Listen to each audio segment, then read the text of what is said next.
Good afternoon. It is Tuesday, December 4th at 2 p.m. I'm Chris Joe, here with your UI7 News Update. We start today's broadcast with a report on former President George H.W. Bush's travel. CNN's Omar Jimenez has more. It is a week filled with remembering the life and legacy of the 41st President of the United States, George H.W. Bush, a lifelong servant to the United States, a celebrated World War II combat pilot, and so much more. And on his final day, when he was asked whether he wanted to go to the hospital, sources from inside the family say no. He was ready to go be with his wife, Barbara, and his daughter. The nation paused Monday for the first of what will be several days of public services and memorials, all to honor a president who gave a lifetime of service to his country. That spirit of service and giving back was ingrained, and I think that has carried through the generations. I think that the service he gave to America will not be matched anytime soon, and the experience he brought to the office will not be matched anytime soon. President George Herbert Walker Bush died at his home in Houston Friday at the age of 94, surrounded by family and friends. My own personal view is that people should mourn the life of George H.W. Bush. We're celebrating a life that was so well lived.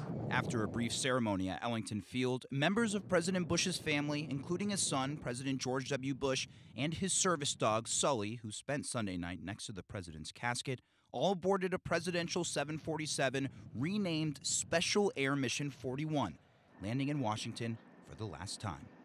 And today begins the lying in state for President George H.W. Bush, 41 hours for the 41st President of the United States. His funeral will then be Wednesday at the National Cathedral here in Washington, D.C., before he is then transported back to Texas, where he will be buried. Reporting from Capitol Hill, I'm Omar Jimenez. Following the former president's arrival, the Bush family, among many others, traveled to the Capitol building to attend the Capitol Rotunda service. Sons George, Jeb, Neil, and Marvin, in addition to daughter Dorothy, were all in attendance, along with their spouses. Vice President Mike Pence spoke at the service, thanking the 41st president. Today, President Bush becomes the 32nd American to lie in state in the United States Capitol Rotunda. Soon, Americans from every corner of the country and every walk of life will make their way to this rotunda to pay the respects of a grateful nation. Upon the death of Abner, it is written that King David said, "Do you not realize that a commander and a great man has fallen in Israel this day?" Bush's body will reside in the rotunda until tomorrow afterwards, and he will be laid to rest on his presidential library grounds at Texas A&M University, where his wife and daughter Robin, who died of leukemia in 1953, are buried. The passing of former President H.W. Bush sparked reaction all around the world.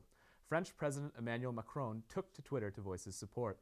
He said, "On behalf of the French people, I convey all my condolences to the American nation for the loss of former President George Bush.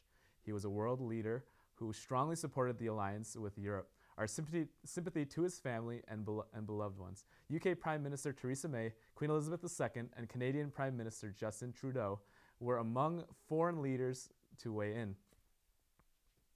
Continuing with the non-domestic theme, as the semester begins to come to a close, some students are preparing for a whole different education experience for the next semester, studying abroad. Each year, more than 2,200 students chose to study abroad. The U of I has over 350 study abroad programs in over 50 countries.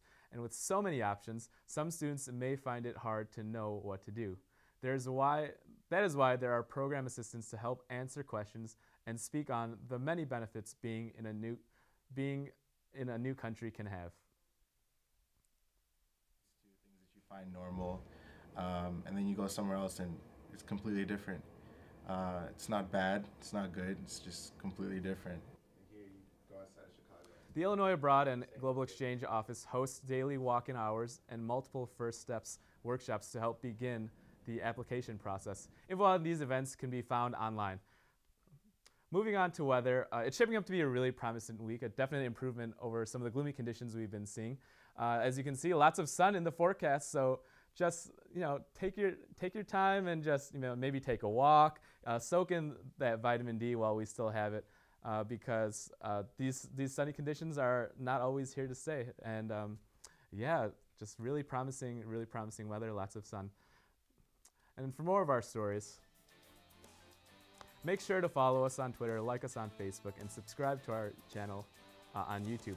That's it for this edition of UI7 News Update. Tune in again at 2:30, where my colleague Malik Caudell will bring you another update.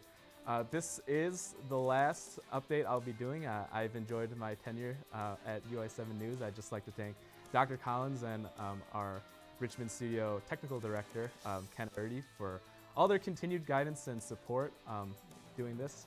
I wouldn't be able to do these things without the support of those strong individuals, as well as all of my colleagues. So I'm thankful to have interacted with all of them.